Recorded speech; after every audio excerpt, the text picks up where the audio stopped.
ওই যে হাসিনা মার্কা নির্বাচন যদি হয়, জগা খিচুড়ি নির্বাচন হয়, তাহলে আমরা মনে করব এই যে শহীদ, এই যে অভ্যুত্থান, তাহলে আমাদের বিফলে যাবে। সরকারের কাছে আমাদের একটি জনগণের চাওয়া যে নির্বাচনের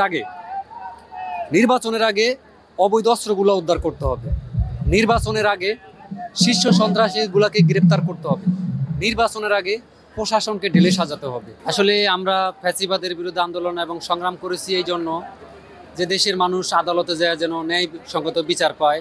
ইউনিয়ন পরিষদে সরকারি যে সমস্ত সুযোগ সুবিধাগুলা, সেই সমস্ত সুযোগ সুবিধাগুলো আমাদের দেশের গ্রামের খেটে খাওয়া সাধারণ মানুষ যেন তার যে অধিকার, ন্যায়সঙ্গত অধিকার, সেটা যেন ফিরে পায়। আমরা আন্দোলন করেছিলাম যে ভোটার অধিকারের জন্য। শিয়া বাটার ও ভিটামিন ই সমৃদ্ধ লিলি হালাল বিউটি সোপ, তারুণ্যময় উজ্জ্বল ত্বকের জন্য। শেখ হাসিনা কিন্তু ভোটার অধিকার দেয়নি, এবং আওয়ামী লীগের লোকগুলো কি করেছিল যে গরিব দুঃখী খেটে খাওয়া মানুষের চাউল তেল লুটপাট করেছিল, এবং কি করেছিল তারা করেছিল আইনকে তারা পকেটে ভরে রাখছিল।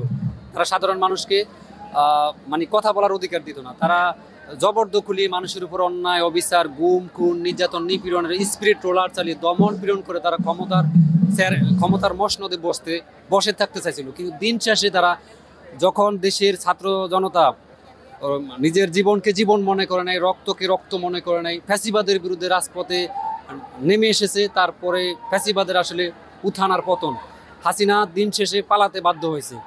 তো যাই হোক, পরবর্তীতে আমরা 5ই আগস্টের পরে একটি অনন্তবর্তীকালীন সরকার বসিয়েছি সকলের দলমত নির্বিশেষে ঐক্যমতের ভিত্তিতে। তো সরকারের সদিচ্ছা আছে, এবং সরকারের যে উপদেষ্টারাও আছেন তাদের ভিতরে অনেক উপদেষ্টা খুব ভালো উপদেষ্টা, যারা আমরা স্বরাষ্ট্র উপদেষ্টার কথা বলতে পারি, তারপরে নৌ পরিবহন উপদেষ্টার কথা বলতে পারি।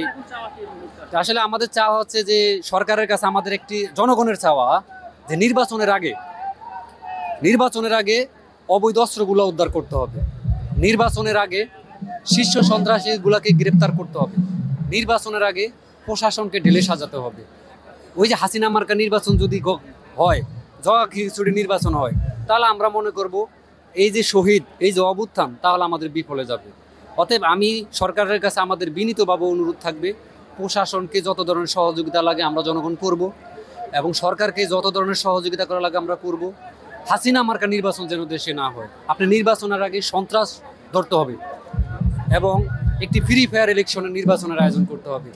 ওই যে ভোট কেন্দ্রে যায় আপনার কি ভোটের বাক্স লুট করে নেওয়া, আবার একজনে 400-500 ভোট দেওয়া শেখ হাসিনার মতো, আবার আমাদের বাবার বয়স সমতুল্য, সেখানে ছাত্রলীগ যায় আওয়ামী লীগ ছাত্রলীগ যায় থাপড় চোপার দিয়ে গালে থাপড় চোপার দিয়ে ভোট জবরদখল করে নেওয়া, এই সমস্ত অন্যায় যারা করবে তাদেরকে আইনের আওতায় এনে জনগণের আদালতে বিচার করতে হবে, এবং তাদেরকে 14 শিকলের ভিতরে ভরতে হবে।